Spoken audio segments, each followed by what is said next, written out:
It's WrestlePod, the Troopany Show, with your host, James Troopany.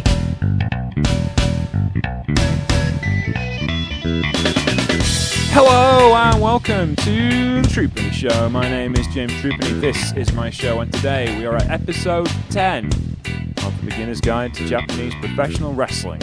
And we're looking at our last of our major profiles on individuals from this particular era. And our profile today is Mr. Akira Maeda, one of the greatest wrestlers New Japan ever produced, but also a guy that changed the way, not just how we look at pro wrestling, but how we look at contact sports. And to profile this man, I have with me Chelsea Spollen of ShouldersUp.net. Thank you very much for joining me, Chelsea. How are you? I'm doing okay. Thanks for having me. Now, Akira Maeda joined New Japan Pro Wrestling in 1978 and debuted that same year. And he was a bit special, wouldn't you say? He's certainly a character. Yeah. He's of Korean descent, which obviously, as we've talked about before, with Riki Chosu and with Riki Dozan, that makes an interesting mix when it comes to being a Japanese wrestler.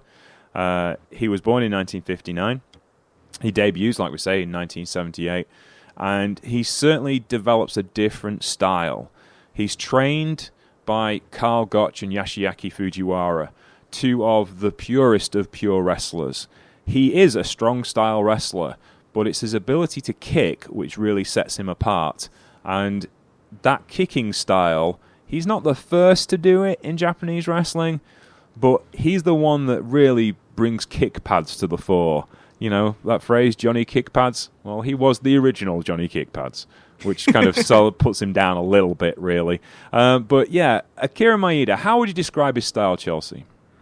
Oh gosh, it's really fascinating because so everybody always talks about how a lot of his fights were shoots, and that's totally true, but I feel like if you just say shoot fight, you don't really get a sense of it. It's not just that he's fighting people in the ring. He fights people using moves that you traditionally only associate with pro wrestling.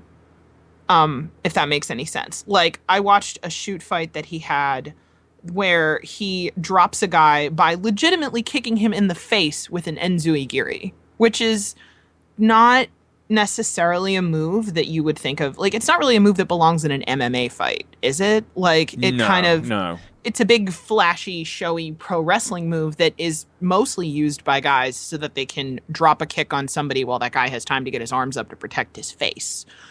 And Akira Maeda was very, very adept at blending pro wrestling moves that were supposed to be non-lethal together with moves that were actually designed to hurt. Yeah, he had an interesting background. Now, obviously, Karl Gotch and Yoshiaki Fujiwara, he of the Fujiwara armbar, and as many wrestling commentators are pointing out, he just calls it an armbar. They trained him well, and he became an exceptionally shoot-style wrestler. And when we say shoot-style, he was kind of like the first person to... Well, he wasn't the first, because essentially Antonio Inoki was the first person to be a shoot-style wrestler. I was going to say. That strong style is what really Antonio Inoki developed, and certainly Antonio Inoki could kick, but he certainly didn't develop kicks the way Maeda did. You know, Maeda had a strong martial arts background, and that kicking, striking as an offensive weapon and striking as a wear-down weapon that you see in a storytelling device in wrestling today, he was the first guy really to do that. And interestingly, unlike a lot of his contemporaries, his learning excursion was to the UK and to joint promotions for Max Crabtree, where he had a couple of TV appearances in the wonderfully named Quick Kick Lee. It sounds like one of those like mixes that you buy at the supermarket where you mix water with it to make something instantly. I was going to say he sounds like a B character on Hong Kong Phooey. Oh God, yeah. Yeah. Well, I mean, the reason why was because Satoru Sayama, who will play an important role in this story later on, had previously gone on his learning excursion also to joint promotions, and he'd been named Sammy Lee. Right, and Quick Kick Lee was billed as Sammy Lee's brother. Oh, I didn't realize that. Yeah. That's interesting. And one of the first things I ever wrote as a pro wrestling writer a couple of years ago on my blog, Seconds Away Round 1, which you can find if you search Blogspot. It's on there somewhere. I actually did a review of a match that Akira Maeda had in the UK, and he wrestled Skull Murphy. Skull Murphy of the Riot Squad, famous British wrestling heel of the 1980s. And it was a really interesting match. To give you a clue of what Skull Murphy was like, Skull Murphy was actually a tag partner of Dave Finlay. Okay. And he wrestled a very similar style, except he was from Portsmouth, not Ireland. And Akira Maeda was, he wrestled him it was a pretty good match. In fact, it was a very, very good match. And one of the best bits I saw of it was there's a very old British move called the leg stretch, where you put your foot on one ankle and then you put your foot on the other guy's on your opponent's ankles, basically, and keep pushing out. You've seen that? Yep. Well, of course, Skull Murphy does it to Maeda, and he keeps pushing and he keeps pushing and he keeps pushing, and then Maeda just brings his own legs back and does the splits. And doesn't just do he does the straight leg splits, and then he does the hip twist splits on the other side during the rounds to show you, you can't beat me that way. that's kind of the ultimate dick move. But the fans loved him for it, and that was a really impressive thing as well. A Japanese wrestler, British wrestling in the 1970s was not the most enlightened of times. This was the time of Honey Boy Zimba and Johnny Kwango, the two African wrestlers with the hardest heads in wrestling, who could headbutt people and it wouldn't affect them. It kind of didn't get going again until the 80s, did it? No, so really, this is you expect a Japanese wrestler to land in a British ring and not necessarily get a positive response. This is only 10 years removed from Oddjob, and 10 years removed from Harold Sakata being a top line heel in the United Kingdom. So, this was interesting to see how he was fully accepted as a face. That's partly because Max Crabtree was an excellent promoter. As much as I've said some rum stuff about him down the years, he knew how to promote people. He wasn't stupid. And also, he was really, really good. And technical wrestlers of any stripe did really, really well in Britain because it was the home of technical wrestling.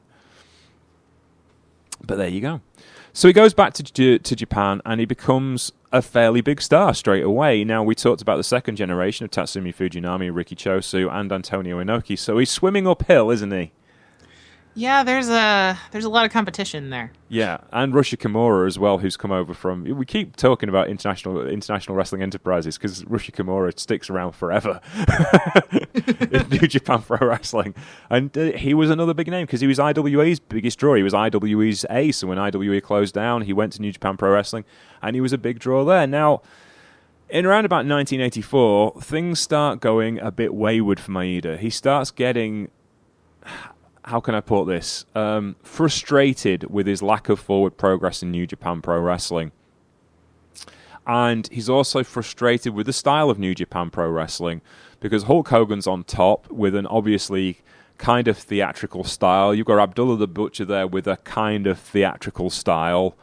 And, to someone like Akira Maeda, this is kind of a bit of sacrilege, isn't it, really? It really couldn't be a bigger, opposite. There's not much about the way those guys wrestle that is actually applicable to a real fight. Yeah. It's all theater. Yeah, and it's really not what he's after. He wants something different. Now, after the IWE closed down in the late 1970s, there was just New Japan and All Japan. There were smaller companies here and there, but no one had set up a truly independent wrestling company before. They'd all been major national wrestling promotions, because that's the way it was done. So when Maeda decides he's had enough and he leaves New Japan Pro Wrestling, the people that go with him are Yoshiaki Fujiwara, who trained him, and Satoru Sayama, who is also feeling the burn in New Japan Pro Wrestling, as me and Alex Watt talked about on the Tiger Might and Dynamask Dynamite and Tiger Mask episode a couple of months ago. Sayama felt the burn of being the New Japan guy who was having the incredible matches that Sayama and Tommy Billington were having in the junior heavyweight division and not getting the due that they deserved for doing that. And he decides to leave as well. Now, Sayama was also a shooter, and Sayama had also been trained by Carl Gotch, and Sayama had also been trained by Fujiwara. And Sayama had a creative mind. You know, he wanted to be a wrestling booker. And obviously, when you only work, there's only 2 companies to work for, and there's only 2 booking positions. That kind of like, if you want to be a booker, that kind of narrows down your ambition, really, doesn't it? A little bit. Yes. So they formed the Universal Wrestling Federation in 1984. And one of the people Sayama called, as I talked about with Alex, was the Dynamite Kid, who turned them down because he didn't think necessarily with a completely indifferent new style it was going to work.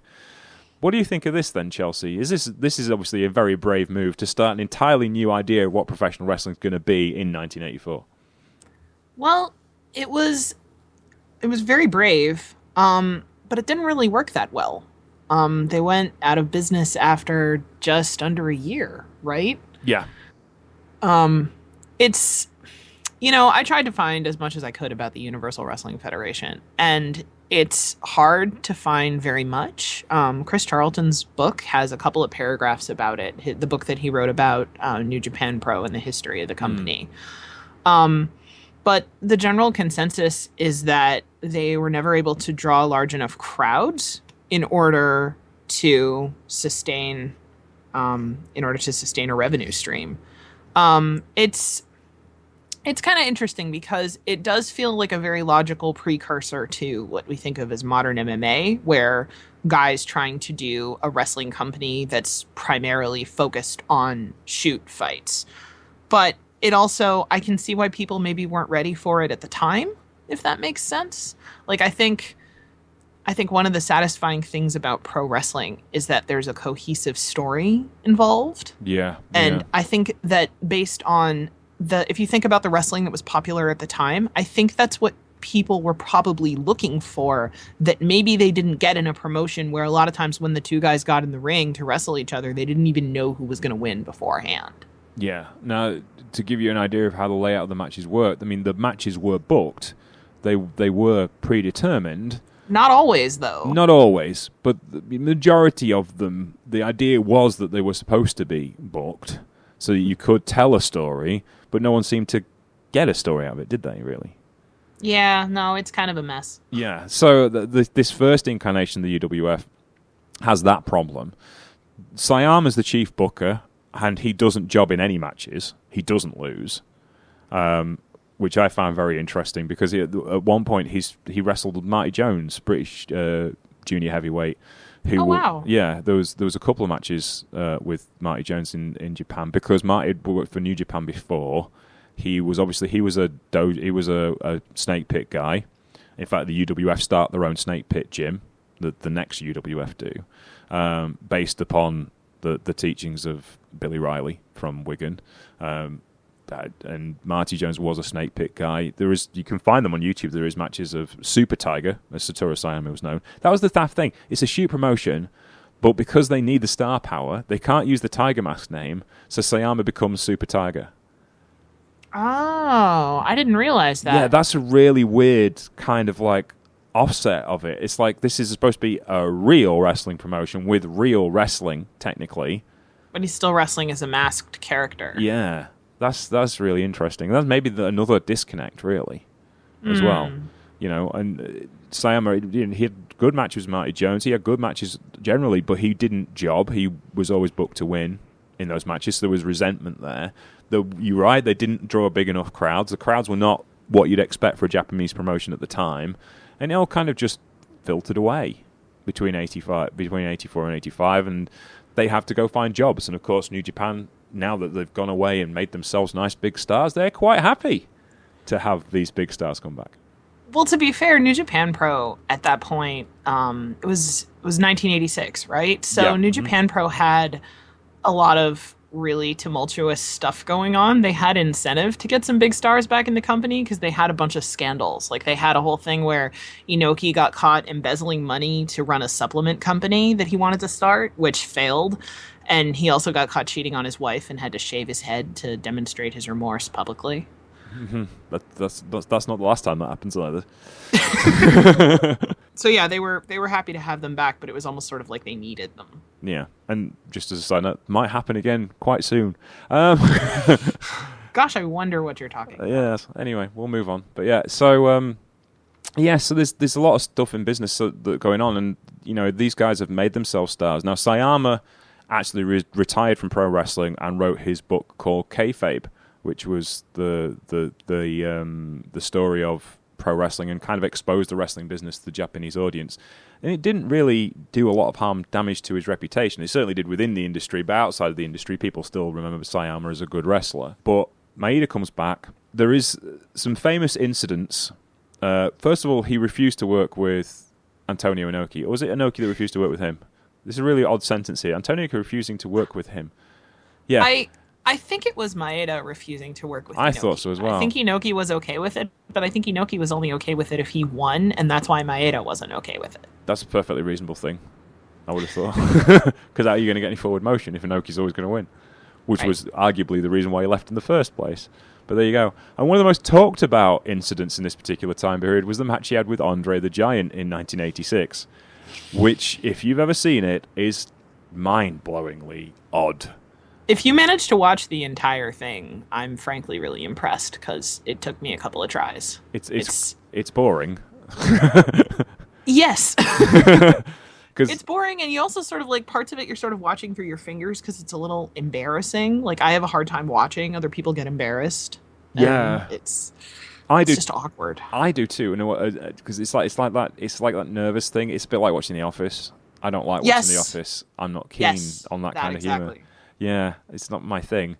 And it is kind of embarrassing. Basically, they couldn't decide on a finish.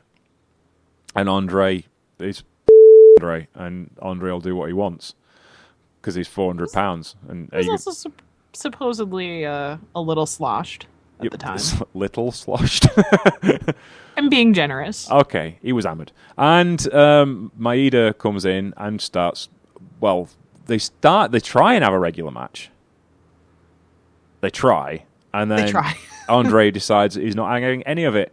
So Maeda kicks him as hard as he possibly can. And Maeda could kick people really hard as well. And it just kind of fumbles around into a mess. And then Andre decides just to get rid of it all, decides to go and lay down to be pinned, which Maeda was booked to lose, and he's professional, so he's trying not to. He backs away. And then it's very confusing. It is very confusing. And at the end, Antonio Inoki comes down and starts shouting at people. And Inoki mad is probably the most interesting part of the entire thing because it's almost comical how terrifying he is when he's furious. Yeah. And it's I can't remember what happens in the end. They just wander off, don't they? Yeah, pretty much. I think everybody kind of breaks up and the audience is sitting there going what just happened? It's just one of those things. And it's Japanese audiences, by that point, they're just... you're starting to get, a couple of years down the line, Japanese audiences will become much more vocal when they don't like things. But this is still the period where they're being nice and polite and clap the nice move and cheer a bit for the people they like. So this is just they're just what? But yeah, so there you go. The rest of the New Japan run was kind of uneventful, but Maeda is starting to gain momentum and essentially is becoming a big star within New Japan Pro Wrestling. But there you go. Eventually, that thing with Antonio Inoki is never going to go away because Inoki is always the boss and he's always going to win in the end.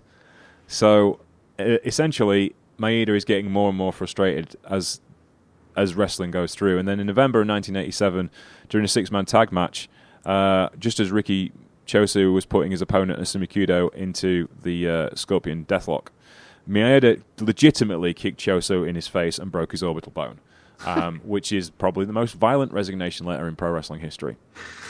I'm sorry, I shouldn't be laughing at that, but I had actually seen that GIF for over and over again on Reddit long before I was preparing to record this podcast. And when I realized that that's what that was, I actually cracked up a little bit. Now, I always thought that he'd been fired from that moment onwards, but apparently he was only suspended for a month. Yeah. And then he finally refused to go on a training excursion to Mexico because he's Akira Maeda, and what good's Lucha going to do here? Oh my God! Can you just imagine this like 90-pound luchador with all the aerial precision in the world trying to do an arm drag on Akira Maeda? I could do it because you imagine the guys in CMLL at the time. They probably would have sent him to UWA. Where it's like Alcanic and those guys, and you can imagine them like doing these, like trying to do these flashy submission moves, which aren't like the lucha submissions. Kind of look realistic, but they aren't. Right? They're not. They're supposed to be. A lot of them are supposed to be like a rest move for the guy taking the move. Yeah, they're kind of genteel, and you can just imagine Akira Maeda just coming into a ring and just kicking people straight away. In fact, to be honest with you, it was a precursor of what Tajiri did in CMLL. Because the first time I saw Tajiri wasn't in ECW. The first time I saw Tajiri was tagging with Chris Jericho against... I can't remember if it was off the top of my head. I'll look it up. Negro Casas, I think. I'm sure it was Negro Casas and El Dandy, or Negro Casas and somebody. But that was the first time I'm sure I saw Tajiri. He was certainly involved in the match with Chris Jericho somewhere in CMLL. Okay, so I just found a match that's Rob Van Dam and Chris Kanyon versus Chris Jericho and Tajiri. That might have been it. Where's that from? Wow. Is that from Mexico? Let's see. Hold on. This...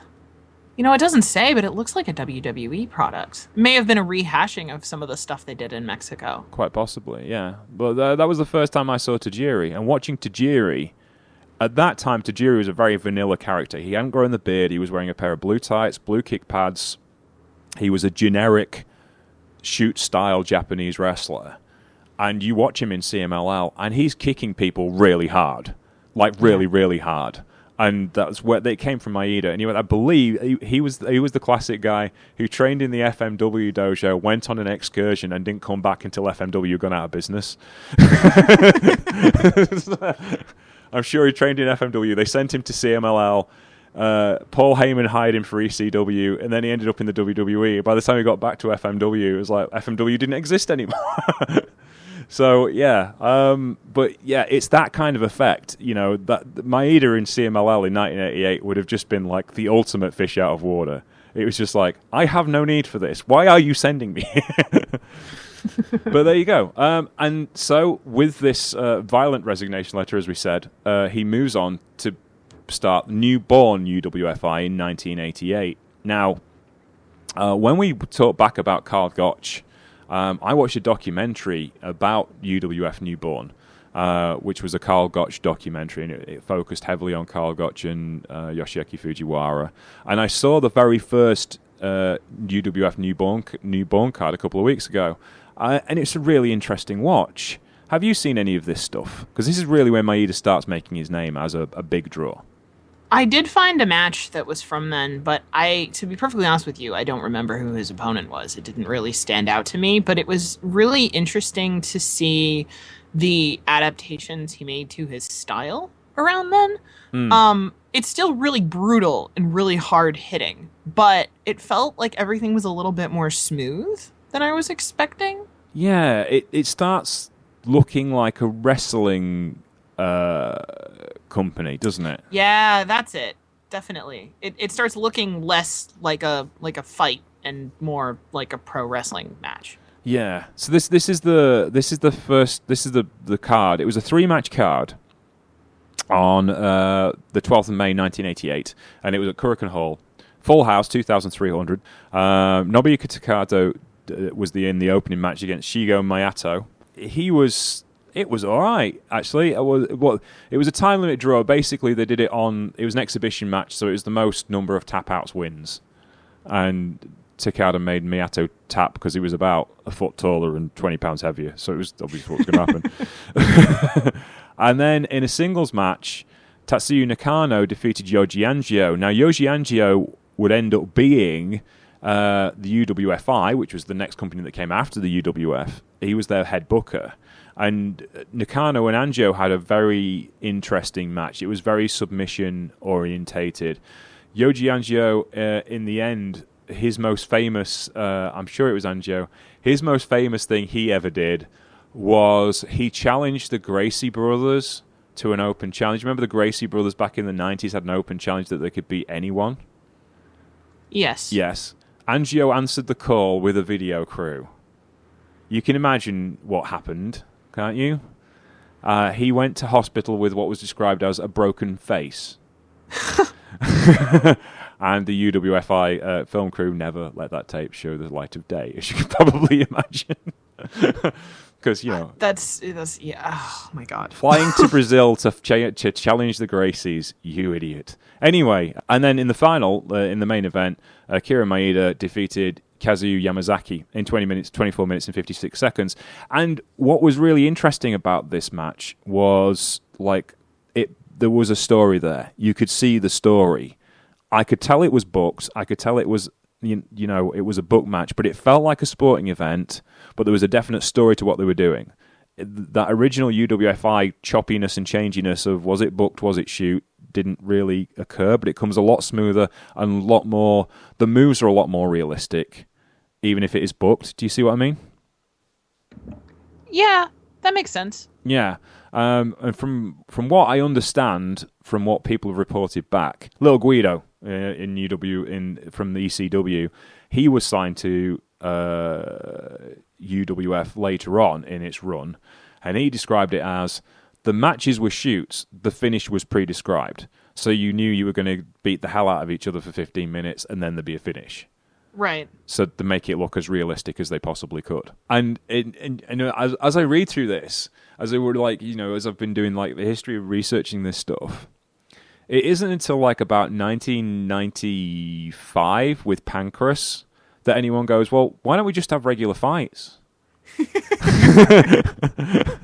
It literally takes the evolution of pro wrestling from it being from Toots Mondt and the Goldust Trio saying this is how we're going to do it from now on, and this will work, and this is how we're going to make money with it. Literally, it takes 80 years for someone to say, well, why don't we just fight each other and see what happens? Well, that actually makes sense though to me a little bit. I sort of feel like, so I don't know as much about the history of MMA as I do about the history of pro wrestling, but I look at MMA and how successful it is right now, and how that success has been partly contingent on what we sort of call the reality era in wrestling. Yeah.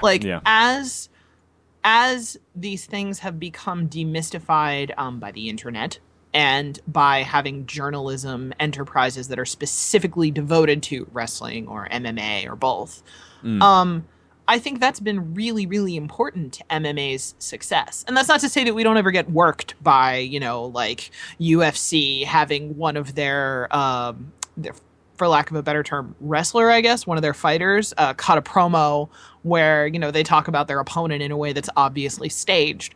But I think the fact that you know where those guys train, you know what gym they go to, you know what coaches they have, you know a lot about the preparation they put into the fights before they have them, and you know about the backstage politics. I think a lot of that stuff is necessary for the idea of them to have just real fights to be interesting. And for such a long time, I feel like kayfabe was not a thing that was understood by the audience, or it was, there were people that knew it was fake. But, you talked about how there was a book published about kayfabe that explained what that was to the audience. I sort of feel like that kayfabe becoming a part of the conversation that all the fans were having about wrestling and fighting had to happen first before MMA became a viable way to make money. You can look at, I agree with you, because you look at the evolution of the company. I'm just looking at a card, 29th of November 1989, UWF Cosmos, Tokyo Dome, 60,000 people in a year. Not a year, 11th November with previous May, so it's 18 months. You've gone from Kurikan Hall for your first show, 2,300, to 60,000 people for this completely new style of wrestling. Yeah. That's a lot of people in one go, And the rundown of the matches there, Shigeru Miyato actually wins his opening match. It takes him 18 months to win a match, but anyway. He beats Tatsuya Nakano in 7 minutes and 9 seconds. And then they have this different style fight. Changpuek Katazungrit. I've no idea who that is, but to me that sounds kind of Russian, so I'm assuming he'd be a Sambo fighter. Defeated Yoji, went to his time limit door with Yoji Anjo. Maurice Smith, who I know was a kickboxer, because he was in UFC 2. He was on the very early UFC guys, Maurice Smith. He was a kickboxer. He was in UFC 1. No, he's a Taekwondo practitioner, if I remember correctly. It was either kickboxing or Taekwondo. And he went to UFC 1, and he won his first round fight, and then got beat by a grappler in the second round. Because he, obviously, being a stand-up fighter, he had no ground game. Right. And then he went away and learned some jiu-jitsu to go back in the second round and did a lot better because he knew how to do a guillotine. That was basically it. He'd learned one thing, and that's all he needed to learn. So yeah, wow. That was back in the days when it was like UFC was always a mix of styles. So you'd have a boxer, a sumo guy, a wrestler, right. a sambo. It hadn't become as streamlined. Yeah, it was the whole idea of UFC was style versus style, and this is that. You know, you've got Yoshiaki, you've got Maurice Smith, a kickboxer. Let's say he's a kickboxer because Taekwondo and kickboxing are similar but not the same. And he beats Minoru Suzuki. Minoru Suzuki, who next weekend is challenging Kazuchika Okada for the IWGP Heavyweight Championship. The Black Veil. Minoru Suzuki. That guy. Yeah. 27 years ago, he was at the Tokyo Dome. Yeah. And then you've got Yoshiaki Fujiwara, who do you expect, beating Dick Leon Vrigi, who's Dutch. So I'm assuming he's a pretty good kickboxer because there's an awful lot of good kickboxers from Holland this time period. Chris Dolman defeats Kazuki Yamazaki. And then in the main event, then in the semi-main, you've got Nobuhiko Takada against Dwayne Kowalski. And then in the main event, it's Willie Wilhelm. If I correctly, he was a jiu-jitsu practitioner and he got beat by Akira Maeda in the main event. So you've got guys who aren't wrestlers. This whole idea of a crossover between mixed martial arts and pro wrestling is putting 60,000 people in the Tokyo Dome. It's incredible. You know, and it's not really wrestling. It's not wrestling as we know it. You know, so that's interesting. That they went so far with this. In fact, I've got a profile of Willie Wilhelm here. Willie Wilhelm was a Dutch judoka. He represented his country at the Summer Olympics in Los Angeles. So he was a world judo champion. So you know, they're mixing up these mixed martial arts styles. Essentially, I guess they're really taking on what Antonio Inoki did in the 1970s with Muhammad Ali and trying to move it forward. It does seem like a logical extension of that philosophy, doesn't it? Yeah, for a guy that had, you know, a long-running professional feud with Antonio Inoki. But there you go. And after that, Maeda kind of like bows out of professional wrestling. He's not really involved with professional wrestling anymore. His next move is Fighting Network Rings, which was a very big promotion between 1991 and 2002. And Fighting Network Rings was kind of a wrestling promotion, but it was much more based on martial arts. You know, the collapse of UWFI the collapse of the UWF when he left, when he tried to do something different. It was the basis of the next company with Union of Wrestling Force International and Nobuhiko Takada, which is a whole different conversation for another day. And we'll get to that when we talk about the New Japan Superdome shows in the 1990s, because that's part of that. But Fighting Network Rings, to go from one company that was essentially a wrestling company doing some mixed martial arts stuff, and he obviously saw the future, because Fighting Network Rings looks a lot more like a martial arts company. Which is very interesting for me, because, you know, and again, you know, as the company moves on, they switch from being a shoot style promotion to being a mixed martial arts promotion. They're really the first one. They're the guys that really do like the first job of promoting mixed martial arts. And it's I think it was about 93 by the time he retired. Or 1999 he retired from active competition. So this is around the time that UFC is starting in North America. He's really being visionary about what you can do with mixed martial arts. That's really interesting. Yeah. And he also goes on to be, I'm sure he's involved in Pride as well. You know, he basically puts in a lot of money into like different forms of fighting. I'm sure he was involved in Hustle as well, and you know he was also involved in K1, which is obviously K1 was the most popular mixed martial arts tournament going for a long time, and it was K1 who were also involved with Hustle, and Hustle was like the most sports entertaining style of wrestling ever. You know, it put WWE to shame in the things that they would do to make things entertainment over wrestling. You know, they had a tag team feud between Awesome Kong and Aja Kong against the Dudley Boys. Wow. And I'd like to point out the Dudley Boys never beat Double Kong. There you go. Well, I mean, that's not surprising. Greatest tag team of all time, my ass. Anyway. But yeah. So, you know, Maeda really starts getting involved in the next level. You know, UFC doesn't really exist without UWF. And the branches of what he does, Union of Wrestling Force International, which is what Nobuhiko Takada, his protege, starts, is based upon what the UWF style was before. It's very much a submission style wrestling. They actually start developing the rules of the submission style wrestling to be a bit different. Takada becomes a big star by himself. He gets the backing of Lou Thez and Billy Robinson and a lot of the guys we talked about from the 1980s. Nick Bockwinkel actually endorses UWFI as well as an older style of more traditional professional wrestling mixed in with the kicks and its mixed martial arts. They have a really interesting boxer versus wrestler match. It was Nobuhiko Takada versus Trevor Berbick. Have you seen that match? I did not. That's hilarious. It lasts for less than a minute. Because I can't remember that. It was something like Yokohama Arena. They got 14,000 people in there. And everybody's really excited, and then it's over? Oh, well, Berbick walks off because he thought the rules was that Takada could only kick above the waist. Oh my god. And Takada starts kicking into legs because the obvious thing to do with a stand-up striker is kick the legs. Wow. Because it was a shoot fight as well. It wasn't booked in any way. It was a straight-up shoot fight, and Takada kicked the shit out of his legs, and after about 30 seconds, Trevor said, "I'm having enough of this. I'm off. This is not what we agreed to." It's like, that's above my pay grade, man. Peace out. And off he went, and it lasted less than a minute, and the crowd rioted.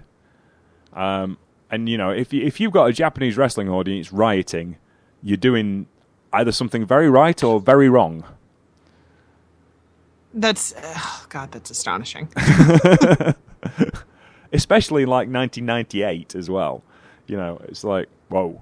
So Takada comes off as, you know, a new big superstar that grew out of the UWF.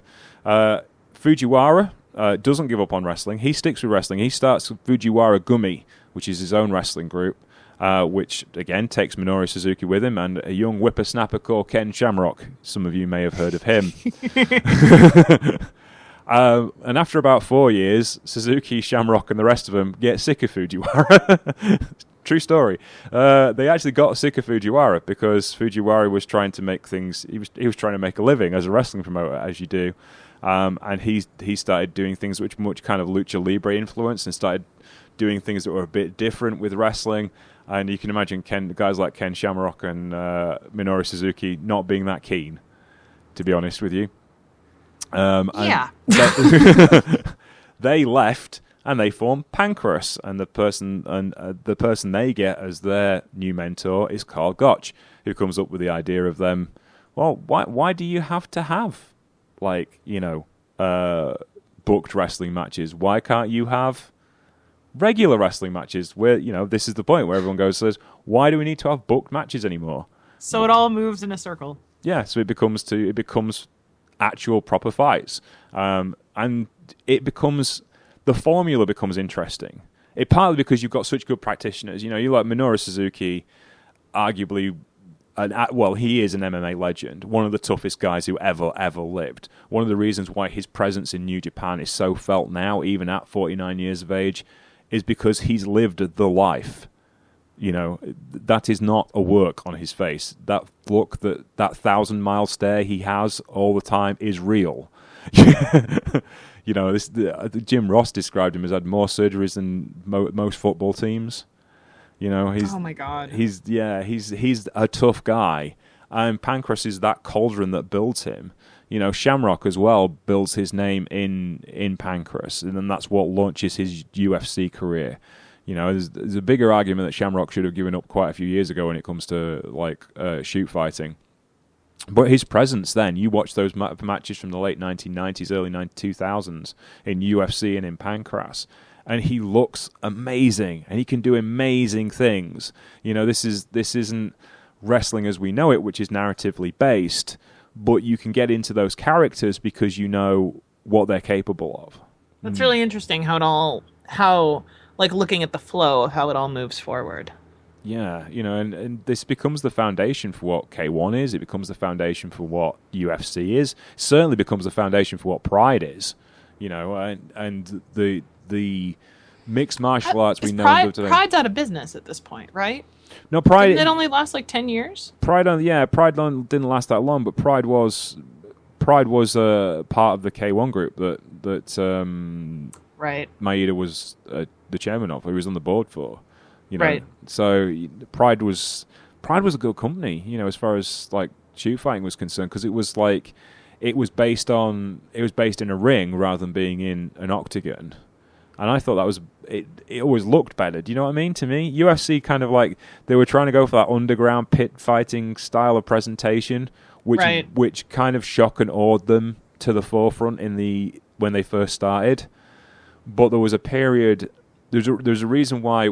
Like, when you look at the history of WWF, why Dan Severn and Ken Shamrock went to the WWF in the late 90s during the Attitude Era was because they could earn more money in the WWF than they could in UFC for less work, if you see what I mean. That makes... Well, yeah, I was going to say you're probably way less likely to get injured. Yeah. Well, that thing was, Ken Shamrock got more injuries in his WWF run than he ever did in his UFC run because... he was a clumsy pro, if you see what I mean, in the nicest possible sense. He was. I like watching his matches, but he was fairly clumsy and injury prone because his body really wasn't built for what he was trying to do. He was squares. Dan Severn had a better chance because he had about 5 or 6 years as a pro wrestler before he became a shoot fighter. Right. So yeah, so it was like. Yeah, it was interesting, but you know you're not going to get Conor McGregor turning down a UFC contract for a WWF contract now, are you? No, because you're just not. You know, why would he do that when he could train for a couple of matches a month at the absolute most versus working 6 days a week? Yeah, and living in hotel rooms and not seeing your family, and Yeah, a UFC training camp is no picnic, don't get me wrong, and it's not an easy life to lead, but it's a lot less work and you're a lot less chance of injury, and your career is actually probably going to be... Your career isn't going to be as long. Your career is going to be, yeah. But you're going to earn 5 times the amount of money, so it doesn't matter. Yeah. And there was a period of time, UFC, the original UFC, when it started, pretty much hit the same problems that UWF had. Once you started off, you established these stars. You had Hoist Gracie, Ken Shamrock, Dan Severn. These guys are unbeatable. So then you put them in matches against each other, and they start seeing the problems of UFC. So you've got, I think it was UFC 3 or 4, they had Shamrock versus Gracie, and essentially Shamrock goes into a guard, and they stayed there for 30 minutes because neither of them dare move. Wow. I've got it on videotape. No one dare move because no one had bothered to put a rule in saying separations because no UFC fight had lasted longer than 3 minutes before. Oh. And it was like it kind of went against the purity. The idea was the only thing you weren't allowed to do was groin shots. That was it. Everything else was free. You could do whatever the hell you liked. That was the idea. Whereas now I think of like UFC fighters get criticized if their fights don't last a certain amount of time. Yeah, and it was like the original UFC matches. You'd have there was 8 matches. It was always a tournament, so you were guaranteed 4, 6, 8. Yeah, you were always guaranteed 7 matches. They all had to be done in that evening. And Right. they kind of like, they knew they weren't going to last very long. I think the UFC won. I think there was one match that lasted about 3 or 4 minutes, but that was the longest match I saw. Wow. And it was, yeah. And then they get to the point of, well, they actually have to start instilling rules. Partly for one reason was because the local state athletic commissions wouldn't promote them. They could only work in Nevada and I can't one other place. And then eventually it was just because fights got boring. Because you've got someone like Shamrock and Severin who know they daren't, if they get into a position where they daren't move because the other person could get a submission hold on them, and that's it, it's over. You're done. Right. So it's interesting to me, like the problems that pro wrestling had trying to create a more realistic style is essentially the problems that UFC had, because you everything we've talked about today, you're taking away the storyline element, and now the way UWF has become a success is because they've instilled that storyline element. Conor McGregor is Ric Flair. Ronda Rousey is Roddy Piper, essentially. With endorsements from those people to an extent. Certainly, Ronda Rousey was endorsed by Roddy Piper and Ric Flair. Yep. They essentially, and a similar inclination for saying stupid things to the press. Yeah, that's the difference. Roddy never said anything he didn't want to say, though. Ronda does. Regrets saying the things she said. I can't imagine Roddy Piper ever regretting anything he said. I don't give her enough credit, or I don't give her credit because she regrets things. Let's put it that way. No. Yeah. I don't really care that she regrets them. She still should keep her mouth shut. Yeah, I'm not saying she's right to say those things. I'm just saying, like, that's a whole separate podcast. Yeah, that's the whole thing. Like, Roddy Piper said things that you probably shouldn't say, but they were all calculated to be said for the right reasons at the right time to make the most money. That's true. He was trying to make the audience angry, to hate him, or to get them behind him for one reason or another. Yeah, he was the master audience manipulator, But Rousey isn't that good. Anyway. But yeah, so you basically had presaged what was going to go wrong with UFC, with UWF and its various incarnations.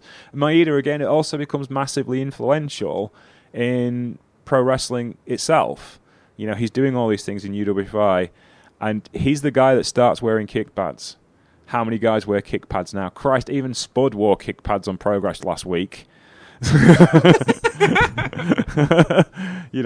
But speaking more seriously, Toshiya Yamada in All Japan Women essentially is Akira Maeda in female form. You could also say the same against Mikumi Hotta, also massively influential on Dynamite Kansai, very, very clearly. And certainly, Lioness Asuka as well was a major league influence on her, and certainly Chigaso Nagayo. Oh my God, yeah. Yeah, I know, again. You can see that right away. Now that, as soon as you said that, I'm like, that makes perfect sense to me. Yeah, that ground and pound, entire Gaia style, Meiko Satomura, those people, the next generation of Joshi stars, heavily influenced by Akira Maeda and Akira Hokuto. Obviously, directly, she took her name from Akira Maeda.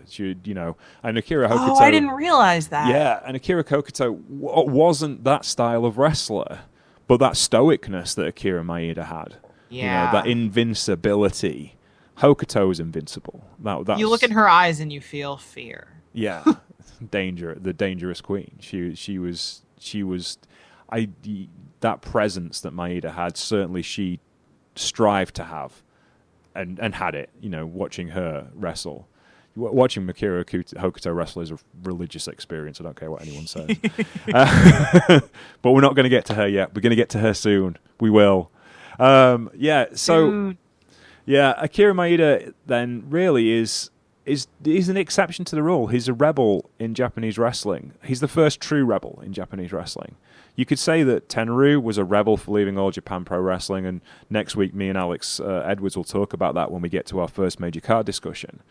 But Maeda was the rebel. He was the original guy who said, I'm going to do it my way, and I don't care what anyone else thinks. And that's part of why I think he probably wasn't completely appreciated by the companies he worked for at the time, which that's a theme that you see in wrestling all over. is that in order for new things to be pioneered and made mainstream, somebody has to go first. Yeah. And usually the person that does suffers for it in the moment, even though they make their impact. Yeah, and you look around the wrestling world today, the biggest star in WWE is Brock Lesnar, you know, an MMA star. As much as we probably don't like Brock Lesnar that much, for various reasons, but you know, is he the biggest star? I don't know. He's on the most money, undoubtedly. That's I can't argue with that. That's true. And arguably you could say that's real. But you know, Lesnar would not have had an MMA career if it wasn't for Akira Maeda. In TNA, Bobby Lashley is a massive star because he's an MMA star, and you know, guys like Bobby Lashley would not have got picked up in pro wrestling if it wasn't for guys like Akira Maeda. You know, a Bellator star, an MMA star, and a pro wrestling star at the same time. Even Eddie Edwards, his style, that kick-heavy, shoot-orientated offense style, is what Akira Maeda did first. You know, in Ring of Honor, how many guys in Ring of Honor have strong style as their backbone of what they do? You know. Oh my God! Yeah. You know, you couldn't even count them all. No, and I'm not saying it's all Maeda, but certainly his influence on the way wrestlers worked and the way wrestling has worked in North America, and a lot of it, you know, and it always amazes me, these cycles of wrestling. We're going through a boom period in British wrestling at the moment, but Maeda wouldn't have been successful if it wasn't for being trained by Karl Gotch and Fujiwara, who were trained by British guys. You know, they were the Snake Pit. UWF starts its own Snake Pit. They base it on the teachings of Billy Riley and the guys from Wigan. And, you know, there was a period of time about 5 or 6 years ago when I started getting back into British indie scenes where every show looked like Akira Maeda style matches. You know, it was all submission and kick. There's a lot more variety now, thankfully, and it's one of the reasons why we have such a boost. But, you know, the Japanese style essentially had gone, the strong style had come from Wigan, gone to Japan, influenced Ring of Honor. Ring of Honor influences the British style. It had essentially gone the wrong way around the world over the space of 40 years. It sort of went in a circle, like we were saying before. Yeah, it's funny how the wrestling world works like that. It really is interesting. And we've talked a lot of things about Akira Maeda today that aren't really directly about Akira Maeda because his influence on wrestling has been massive, but he's not a guy you can talk a lot about. You can talk about his presence, but he's not going to blind you with flashy moves. It's about his presence and the way he changed the wrestling industry for better or for worse. And not only that, he changed the mixed martial arts industry. In fact, to be honest with you, he really was, along with Antonio Inoki, was responsible for creating a mixed martial arts industry in the first place. We wouldn't have this interest, that fascination, the age-old fascination of wrestler versus boxer, Inoki made real. And then Maeda said, well, why does it have to be wrestler versus boxer? What's the difference between wrestler versus kickboxer or wrestler versus judoka? So that's a whole different concept that he added to this canon of storytelling. Is there anything else we could say about Akira Maeda? I think we've covered it as pretty well as we can. Yeah. I don't know what else we can say that people aren't going to get from actually watching his matches. You know, he has presence, though. Yeah, that's even when you're watching his matches and they're at their most boring, you look at him and you go, something interesting is going on with that guy. I don't know what it is yet. No, but there is something definitely there. And as far as recommended watching, I would say that Starting Over pay-per-view, which was the first first UWF pay-per-view, which I will tell you when it was, so you can go look it up. You can find it. It's out there on your internet. It was the 5th of May, 1988, and it was Kurikan Hall, and it's headlined by Akira Maeda versus Kazuki Yamazaki. So if you want to go look up that show, it'll give you a good grounding, and you might be more interested, but you'll certainly see where a lot of your favourite wrestlers get their ideas from.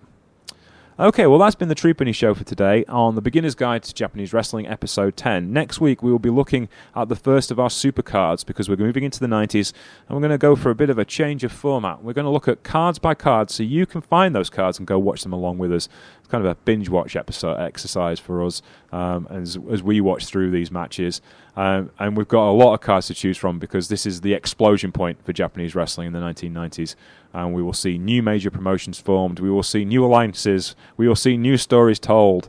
And we will see some incredibly lunatic stuff happening in Japanese pro wrestling. this is my favorite era of wrestling in the world, so I'm really looking forward to this. And I hope, Chelsea, you will come and join us to talk more insane stuff. That sounds like a lot of fun. I'll be there. Yeah, and you can find Chelsea on Twitter at Chelsea Comics. She also tweets at shoulders_up and writes for Shoulders Up as well. So you can go check out some cool stuff. And you have some cool podcasts over there as well. You can listen to them, can't you, on SoundCloud? Yes. Thank you for the plug. It's also on iTunes now. There you go. You can go find them doing cool things. You can listen to more podcast content from the Wrestle Talk Podcast Network. You can listen to The Squash with Gavin and Paul, and you can listen to The Finn Martin Report with Finn Martin and Ollie Davis, which occur on alternating weeks if you want to go listen to them. Always cool stuff and more up-to-date mainstream wrestling content. And if you want some old-school talk about wrestling histories, you can join Finn Martin on the Finn Martin Wrestling Histories podcast over on Wrestle Plus at $4.99 a month. Loads of wrestling content shared with you every month. Take care, thank you for listening, and next week we'll be back in the Tokyo Dome with the WWF, All Japan Pro Wrestling, and New Japan Pro Wrestling, the Pro Wrestling Summit. Bye!